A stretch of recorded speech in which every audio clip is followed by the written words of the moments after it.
who's Senior Manager of Fuel Services at Penske Truck Leasing. It's really interesting to hear from you before and again to get an update of how things are going at Penske. Virind is going to give us an update on the fleet experience of DEF Supply, looking at their nationwide DEF installation strategy, the measures to prevent fuel and DEF cross-fueling, and some other optimization things that have been looked at by the company.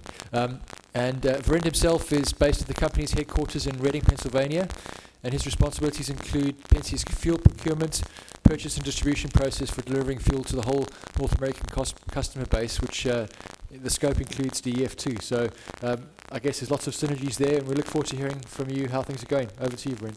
All right. Thank you very much, Tim. That was a great presentation by Chris. We learned a lot. They are doing a good job helping the supply base to make the quality better. We appreciate that. Now it's on from chemistry to the lighter side. How do we use DEF? How do we sell DEF? Just to let you know that we consume, based on the numbers that you told us, 1% of the entire United States DEF per production every year.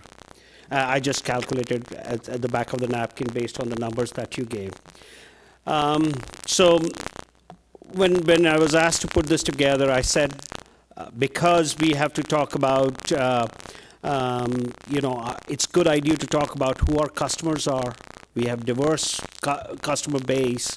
That's why we'll give you an organization, our organization, how it is, what it does, what different parts of the organizations do. Talk about a little bit about how we help our customers with sustainability. And finally, what have we experienced as far as DEF processes are concerned. We started this journey in 2007, so we'll walk you through what are the challenges, what we have faced, and we continue to face today. With that, I'm part of Penske Truck Leasing, but Penske Truck Leasing is part of a large corporation, which Penske Corporation has 4 business segments: transportation, automotive, performance, and private equity. Under transportation, we do the full service leasing, contract maintenance, truck rental, and supply chain management. And that is done with the companies Penske Truck Leasing, Penske Logistics, and Penske Truck Rental. This is the company I represent today. But we have other companies, automotive. We have heard of Penske Automotive Group. They are large dealerships. It's a publicly traded company of Penske. Then, of course, if you're a fan of performance cars or something, we have very active role. We play a very active role in IndyCar and NASCAR arena. And finally, we have transportation equity firm which invests heavily in transportation-related industries. Now, focusing on Penske Truck Leasing, because that's where we buy all the DEF today and sell to our customers. Our core services are under Penske Truck Leasing. We do full service leasing and contract maintenance. These two are listed separately because customers can either just lease tractors and trailers from us or just have their own tractors and trailers and bring them to our locations, and we will do the maintenance. Now, just to give you a perspective, we own 200,000 Class 8 tractors and trailers, and we lease it out to our customers under this program. Then another segment of business is truck rental. We have a philosophy of renting out commercial and consumer trucks to our customers. I'll give you a perspective. For example, if a postal company in December has a peak demand, and they do not want to lease the tractor for the entire year, we will provide them the commercial services. And similarly, on the consumer side, if you are moving your kids from point A to point B and you need to move, there are yellow Penske trucks available for you to move. We take pride in that they are well kept and very well maintained to take care of our customers. End of the day, we are a very customer-focused company. Finally, under our core services, we do provide logistics services, and they are all dedicated contract carriage, transportation management, and distribution center management. We provide in all these categories.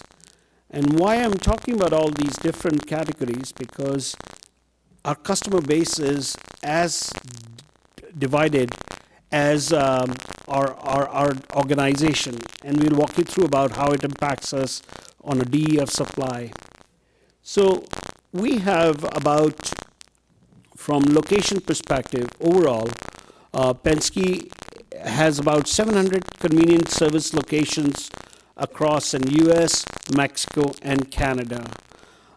Generally, we buy DEF procurement, bulk procurement for our sites is only done in US and Canada and not in Mexico today. Now, since DEF is very closely related to fuel, some shape or form, we offer our customer fuel programs along with DEF, and under the fuel programs, we ask the customers to come to Penske locations. We have about 350 locations where the customers can come to us and we do full service fueling for them. So our customers, their drivers, in today's day and age when there is shortage of drivers, they love that, especially in winters when they don't have to come out of the vehicles. On those same sites, like we were talking about quality, we take pride in providing quality fuel to our customers. Especially in winter, diesel has problems where gelling issues happen. So we develop programs in such a way that during winter time, we consistently put kerosene in the fuel so that our customers get the best quality fuel and their trucks are not stranded on the road. And that brings us customers back again during at least winter time. If they have a choice of going somewhere else, they come to Penske locations. Because what we have seen data-wise, that if the customers fuel outside of Penske locations during winter time and compare it to the data when they are fueled at ours, the error rate is very less. The shutdown rate is very less. And why do we have that data? Because we provide a 24/7 maintenance roadside service to our customers, and we are a data company. We have it all. So we provide quality fuel, and then of course all our fuel islands have a DEF tote or tank installed, which we will talk about later on. So at 350 locations, of course, customers can come, but there are customers over the road. Class A tractors travel through and throughout the country. For them, we provide a quality fuel card program whereby the customers can use a proprietary card, our Penske branded proprietary card, or a MasterCard. MasterCard is generally used where if a customer uses gasoline primarily, but for most practical purposes, our Comdata proprietary card is very well received by our customers. This gives the coverage to 150 merchant locations, and we provide enhanced security controls. And DEF also is bought with these fuel cards. And why I'm telling you is later on you will find that it was a challenge for us when DEF was rolled out, how to get the transactions, DEF transactions into our system from fuel cards. Fuel location transactions we could manage, but how to manage fuel card transactions, we didn't know. Bulk fuel, when a customer has their own tanks, We leverage our fuel buying power to provide them fuel competitively. So these are our fuel programs. And like I said, fuel programs and sustainability, all these things go together. We are taking care of our customers. We help our customers a lot with their sustainability efforts. And some of the things we do is we improve their performance and efficiency. And the way we improve their performance and efficiency by speccing them the right truck. If a customer is taking a Class 8 tractor to haul potato chips, or if they have to haul iron bars, steel bars, we will get them the right specification so that their fuel mileage and overall total cost of operations is lowest. We help them with preventive maintenance so that the breakdowns are limited or MPGs are better controlled. We have a vehicle replacement policy. We talked a lot about that vehicles, how they are churning. We encourage our customers to keep their vehicles for 5 years and then turn it. And the way we suggest is we buy back the old units and provide them with the new units. That way, what we have seen is compared to your projections, our customers are already 80% with SCR units. So that's why our consumption rate actually may not go as steep as you have predicted. Then we do driver training and onboard technology data. We are a data company, love the data. I have 5 analysts that work for me to crunch the data both for fuel, for sustainability, to help the customers reduce their costs. And for example, the data that comes back, then we recommend the customers, hey, your drivers are hard braking a lot. Maybe driver training is required. On the other hand, why don't you set the engine speed to 65 miles an hour? It's 67. Even 2 miles will make a lot of difference. So these kind of things, we work with our customer to make them more, to enhance their sustainability efforts, and we are a partner to them.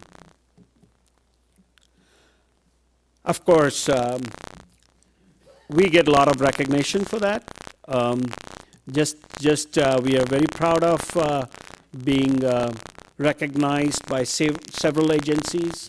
US EPA in 2015, we were awarded the Clean Air Excellence Award. Not to run down everything, but I'm personally very happy about the EPA SmartWay Affiliate Challenge Award that we have been given since 2012 to 2016. And what kind of award is this? Just to let you know, when customers, they want to be socially conscious, we request them to look at the SmartWay program. We introduce them to SmartWay program. And for those, they have to build some tools. They have to enter some tools and submit to SmartWay. Our teams put those tools together and then help them become a SmartWay partner. And not only that, year after year, our team makes the tools for them, and they continue to be a partner in good recognition. So that's why we are recognized by SmartWay. As you know, we participate in several organizations. In a nutshell, we help our customers, and ourselves are a very sustainable, conscious company. Now coming to what has been our DEF supply journey. You know that EPA 2010 emission standards required that NOx should be reduced in substantial quantities from 2007 standards, and we believe in protecting our environment. So we took, when these regulations came along, we took it very seriously and started planning for it much ahead of time.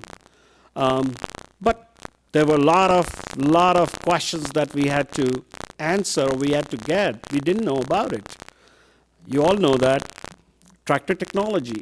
Which tractor technology will be used in future? EGR or SCR?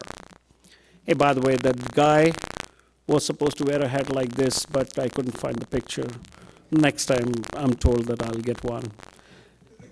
So, 2007, we didn't know which tractor technology will work. Sorry, I think. Then, on the product side, we talked about 3%, 2% of fuel quantity. How much of the DEF will be required? How will it behave in winter? These were the questions when we started. Will it be hazardous and require special handling? Yeah, it grows weeds, now we know. But, we didn't know that. If it is jugs, how much will be needed and how to dispose of them? And that was a very good challenge. 2010 when we started, our thing was we have to provide DEF jugs. And when a tractor used to come from the manufacturer, typically it's empty or close to empty from a DEF perspective, it needed 23 gallons or 25 gallons. So, well, one of our fuel island personnel used to take the jugs and start filling them. Well, 5 jugs per truck, but if there are 10 trucks, new trucks that came in that day, poor guy's hands were sore. So, yeah, not only that was a problem, the problem for jugs was how to dispose them. Suddenly our waste management team said, you know what, our drums are getting filled up pretty quickly. We had to take that as also a challenge and understand what to do about it, how to crush those jugs and sell it, or just move on to totes. And so totes and other processes which we'll share. But those are the challenges we had from the product perspective. DEF dispensive equipment. Where will we get the dispensive equipment? When we started early. We had to work and find, today there are very good equipment manufacturers, but we had some challenges before. The most important challenge that we had was distribution. You all talk about bulk supply, bulk manufacturing, but at our level, who's going to deliver to us? Remember one thing, that we have 350 locations all over the country, and if we may be buying 5 million gallons now, but that time it was very small quantities, who's going to come and deliver? Who will be interested in working with us? We didn't know all these questions. So this is just to give you a timeline how we developed our supply strategy. We started collecting data. That's what we know of. In 2008, we met with one of the major suppliers. We understood from them what can be done. They had some experience in Europe, and that they were very helpful to us. Started attending conferences, identified some more major suppliers. As I told before, we started talking to our fuel card provider that, hey, DEF is a product line which we'll be introducing to our customers. It's about time you do something on the transaction level. Then in 2009, we knew 2010 is the starting point. We formed a team which included our associates from sales, maintenance, fuel, IT, because a tractor comes in a maintenance shop, we have to maintain it. They have to understand what is the SCR system. We have to understand the DEF supply. So a lot of factors were involved. How much will be the price? How we will bill to the customer? All those factors, we started talking about it. We identified equipment manufacturers, because if 2010 we wanted to have DEF, we had to have the cabinets for winter locations. Otherwise, we all know DEF gels sometime. But look at that. Why we knew, because 2010 is coming, there will be a spike in the demand even for the equipment. So we knew we had to take an early step on it. So we were quick to identify equipment manufacturer, and then the next question was, what do we need? Do we need totes? Do we need bulk tanks? We designed a plan for that in 2009. By 2010, day one, we started understanding what is the delivery of SCR engines to all our sites. Because although we have 200,000 tractors and trailers in our fleet, not everything was turning immediately overnight. And it was not turning at one place. So we started understanding how is it coming, which locations are getting 2010 SCR engines, and what will be the demand future for DEF at those sites. And then started planning jugs should be there, or some other mechanism to dispense DEF should be there. Now, just to let you know, supply is very important to us, DEF supply. And we identified the DEF suppliers who had the companies who had experience in Europe and our production capabilities in the US. We are proud to say that they have done a phenomenal job for us. There were growing pains. We all had to learn new things about industry. It was a new industry all of a sudden. So we worked and we got a lot of help from our supply base. On our side, it was a mutual partnership. On our side, we had to do a better job of forecasting demand. And what we did was, we wanted to make it more predictable. We did not know about, as I talked earlier, whether SCR, EGR engines will be adopted. So we were even monitoring 2010, how many SCR, EGR, what is coming, what is not. We worked with everybody in sales to build pessimistic and optimistic models of sales of fleet so that we can predict the DEF. For equipment storage, we went on, we didn't know what would be the storage, what should be a storage philosophy. So we are very adaptable. So we said we will start with jugs, move to totes. Totes also, then we realized there are two or three sizes. We kept on moving up. As and when the supply base worked with us, as and when we felt the crunch of it, we moved from smaller tote to larger tote to underground, to below ground and above ground tanks. And I will tell you, this is not possible without the partnership that we have with the supply base. We had a lot of challenges. We had a lot of challenges in the process. You know that there was a peak demand at some point for packaged products that disrupted the supply of DEF jugs at one point. Then we all know that there has been a consolidation in the industry. The major key suppliers who were with us, they went away from us and let their distribution companies work with us. So we had to build new contracts. Although the relationships remained the same kind of, but still there was new challenges. We had to adapt to them. Now, this has been a journey. What are our current challenges? Listen, we have 350 locations. The way we operate is we will go where our customers are. So we'll set up a location in Chicago near our customer, and if the customer says, we are not going to lease from you, or we will consolidate, or we will do one thing, consolidate one or two operations in the area to have a larger facility. So we are constantly moving. So we cannot, we do not want to say that this will be the demand and it will be fixed like a truck stop demand forever. It changes constantly based on the customer mix that we have at a particular site. Now what that does is we have some challenges because of that. Even today, we do not know how many new trucks are coming in. As new trucks are coming in, we need to put in 23 gallons sometimes. we have systems that forecast the demand, but those demand forecasts are based on the historical numbers.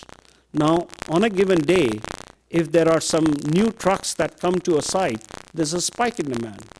As a result, look at the disruption that causes in the supply chain. The disruption comes from us calling our supplier that, hey, instead of delivering your DEF 2 days from now, can you please deliver today?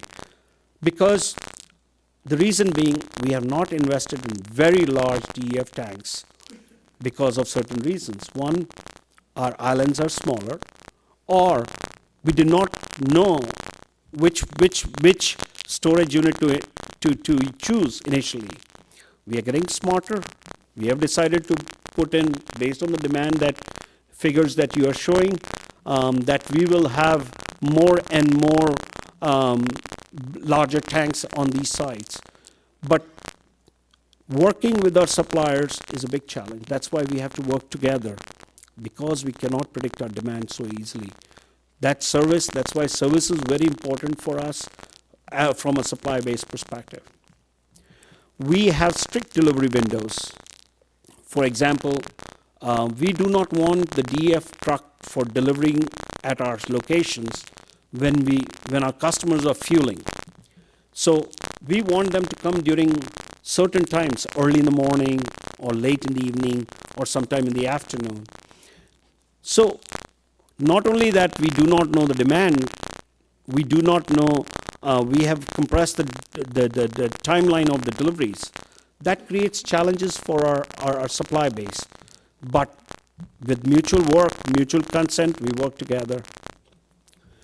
How do we manage the whole process today? Now, I have said that there are challenges. One thing we know that we have to work with our suppliers very closely. We do one location per supplier. We do not want to have multiple people delivering at the same site. Why? That way we do not have any issues of fittings, because some tote have different types of fitting by one supplier, the other one. So from our practical standpoint, it is better to have one supplier, one site. It's all a closed loop system of delivery. So any contamination issue, we go back to the suppliers, naturally. And if they have delivered it properly, and if the quality of product is good, that means that they should be responsible for it. So these are some, and they are accountable for it, and that's why one supply per location. As I've said earlier on, we are a data company. We measure delivery performance. We work out every day. Our team collects the data, and on a weekly basis, we share that data with our supply base. That data is all about time of delivery, how many times the runouts. The definition runout is not that runout, but when it went below the inventory level, how many times did it happen? So we work very closely. We are thankful to our supply partners who work hard with us. It's not simple. This problem will not go away, especially when there is a growth. Whenever there is a growth that is expected, we will have more challenges in future. But that's why we believe in good, strong partnerships. In summary, we are doing the right thing, helping the customers to conserve our environment by putting in the right technology. We are working with the right supply base, and all we want to do is take care of our customers. Thank you very much. Any questions?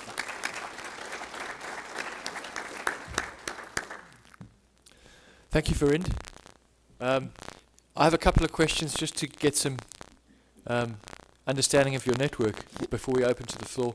Just could you update us on the storage you have at a typical Penske location? How much DEF storage would you have? Would it be 500 gallons, or what kind of scale do you have? Just typically it's 550 gallon totes.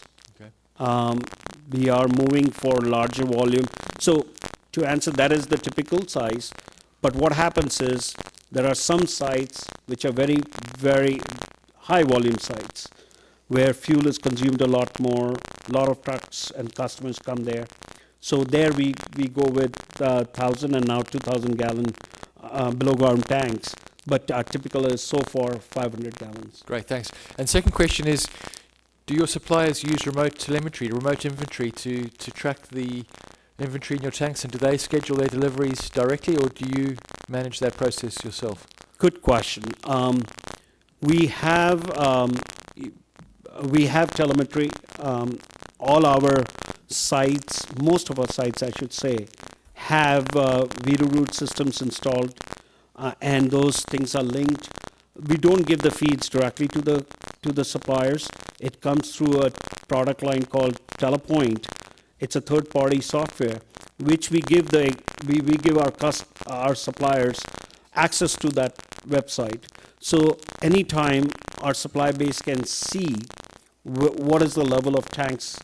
But one thing we have done is we do not want, for some reason, because of our own internal reasons, we do not allow them to do the deliveries all by themselves. Okay. We have taken a control. They ask for a PO, we generate a PO, and then only the deliveries are made. But everything is visible to them, everything is electronic. They work in our system to accept the purchase orders and all. So we have nailed that down. Very good. So any questions from you for Virind about how Penske is managing this?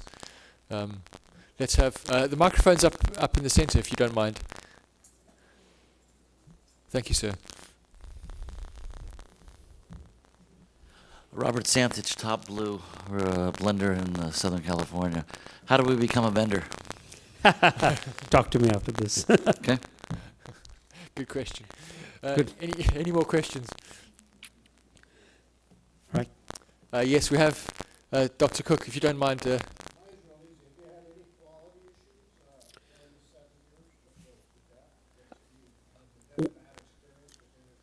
We were fortunate that we did not have any quality issues with any of our deliveries.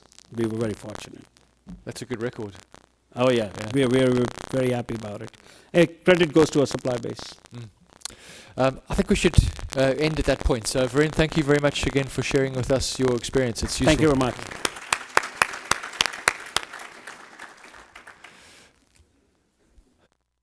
I'd like to invite David Patous to the stage. He's joining us from the City of Chicago Department of Fleet Management. He's a senior automotive equipment analyst, and he's going to be giving us an update on the situation here in Chicago in terms of the installation of DEF sites for the fleet, the experience of DEF use in the vehicles here, especially over the winter months, and the future priorities and expansion of the DEF mission. To give you some background, David began his career working at